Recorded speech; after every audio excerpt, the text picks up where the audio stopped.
Hey everybody, this is going to be a short clip just going over a felony stop that just came out of Volusia County Sheriff's Office. This was just 2 days ago, and so it's fresh, brand new. But what's sweet about it is it shows a kind of textbook felony stop, the instructions, and how they run those. So you're going to see this guy, he was pulled over because the car is reported as stolen.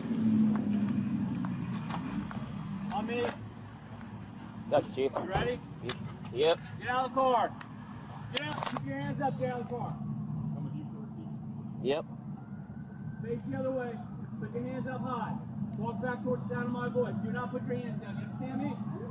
Keep coming. I'm right here with you, Stop. sir. Stop. You got him? Take one side step to the left. One more. Walk backwards towards my voice. Drop down to your knees. Keep your hands up. Put them behind your back. What is going on? What did I do? I'm just trying to go home to Pennsylvania. I just got out of court yesterday. Now you're going back. I love that.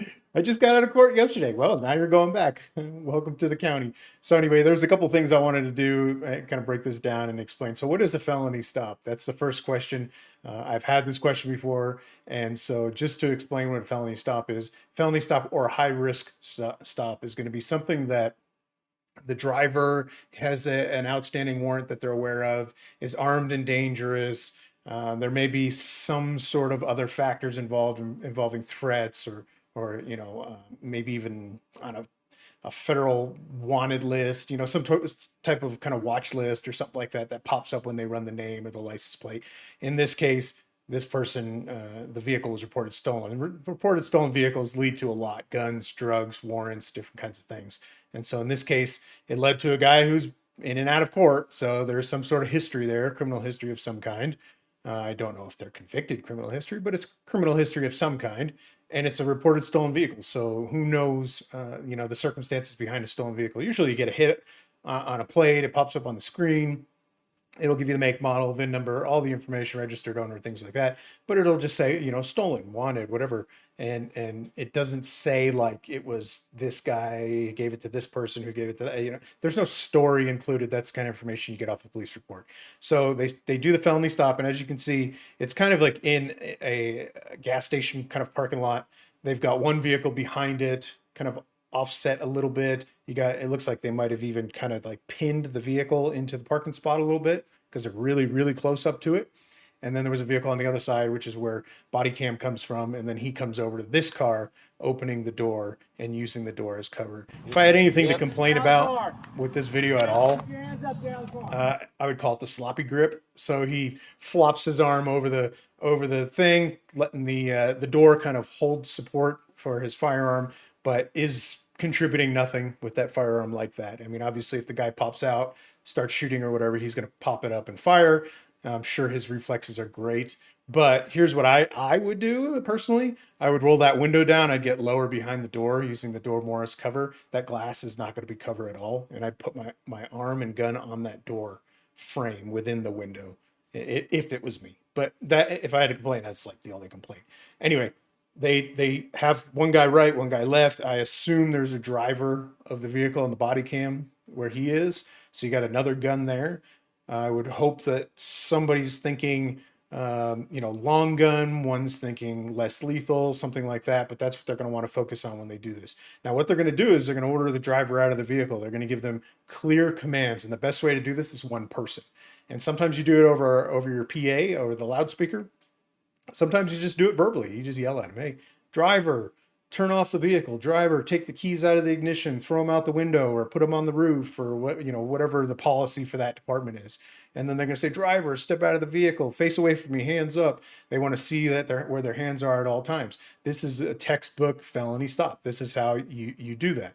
And so they order him out and they get him so he's facing away. And then they start walking him back. Walk back towards the sound of my voice. Do not put your hands down. You understand me? Perfect example. Walk back to the sound of my voice. Keep your hands up. Don't put your hands down, everything else, and just walk backwards. So he's going to walk backwards, and then he's going to stop him because he gets too close to the vehicle, right? And so someone else that's the arresting officer is now going to take over. And that's what happens in this video. So Right here with you, sir. guy in the middle, Stop. You got him? Take one side step to the left. transition of voice, transition of instructions. This is perfect, textbook. He says, go ahead and take a step to the left, take another step to the left, walk back, get down on your knees. And once everybody's good, put your hands behind your back. What you want to do is you want to get these suspects between the vehicles. You want to get them away from their vehicle. You want to get them into a position where it's harder for them to flee and for you to control and have cover. You know, if another, I don't know, passenger leans out of the driver door with a gun and starts firing because they were a surprise, you want to be still utilizing cover. You don't want to go out to go get them as much as possible, right? And so this is perfect, textbook. One more. Walk backwards towards my voice. Clear instructions. Drop down to your knees. Now, this guy giving commands probably has no firearm out, okay? He has someone covering with the firearm and other people covering the vehicle because we still don't know that the vehicle's clear. What do I do? Keep your hands up. Put them behind your back. It's hard to tell from the video, but he's not that far out, right? So the doors are probably just behind him now, barely, maybe 6 inches. So you had to step forward just a little bit to grab them, but you can see the shadow of the push bumper in the front of the vehicle is well ahead of them. They are in a perfect spot for taking custody of this guy. What is going on? What did I do? So then what they're going to do is they're going to pick him up. They're going to take him to the car. They're going to search him. They're going to make sure he doesn't have any weapons on him. He's under arrest for being in possession of a stolen vehicle, right? They're going to verify, obviously, that the VIN number matches the hit, that it is the actual vehicle, all that stuff. But for all intents and purposes, he is now under arrest. He's in custody. He is not free to leave. And they're going to throw him in the back of a car somewhere after they search him for any weapons or anything else. What they would do before that, okay, so they would do that quickly, get him in a car. And then the other officers that are still kind of covering on that car are going to call back out to the car. Hey, passenger, we see you. Step out of the vehicle. Put your hands up. They don't see anybody, but hey, passenger, they're going to keep giving those commands, right? A couple times. They're going to get no response, okay? And then they're going to move up and they're going to clear the car. And they're going to go probably, I don't know, driver's side because doors open. They might go that side. They may go passenger side for a surprise. I don't know. It's up to the individual officers and it's up to their department policies. And so they'll move up. They may utilize a shield. It just depends on the circumstances of the felony stop. And then they're going to check the car, check the front seats, the back seats, pop the trunk. So they're going to have somebody aiming at the trunk, getting ready to go in case there's somebody laying down there for an ambush. Pop that trunk, make sure that everything's good there, and then call it clear. And then they could start talking to him and asking him questions and you know, Mirandize him and do all the things that they need to do. But this is a textbook classic felony stop or high risk stop. And I just wanted to show you guys and kind of break it down a little bit so that you know kind of what's going on here. I've got another one I'll probably show later. It's a felony stop of a lady with a stolen plate. Turns out the plate was stolen, but the vehicle's not stolen. She's not in possession of a stolen plate. It was just kind of a mix up of the system. And so the officers do a felony stop. They pull her out. They do all the things. And she has kids in the car. It doesn't change anything that there's kids in the car. Sometimes suspects have children and they have children, you know, sometimes as a shield and they utilize them in stuff like this. So it makes no difference. The same policy is going to happen. They're going to move up. They're going to try to clear the car. Oh, kids, hey, come on out for me. Come on out for me. And they're going to take them out and they're going to move them somewhere else and continue to search the car and make sure that it's clear. And so this is classic. So anyway, great video. Good job, guys. Perfect textbook felony stop.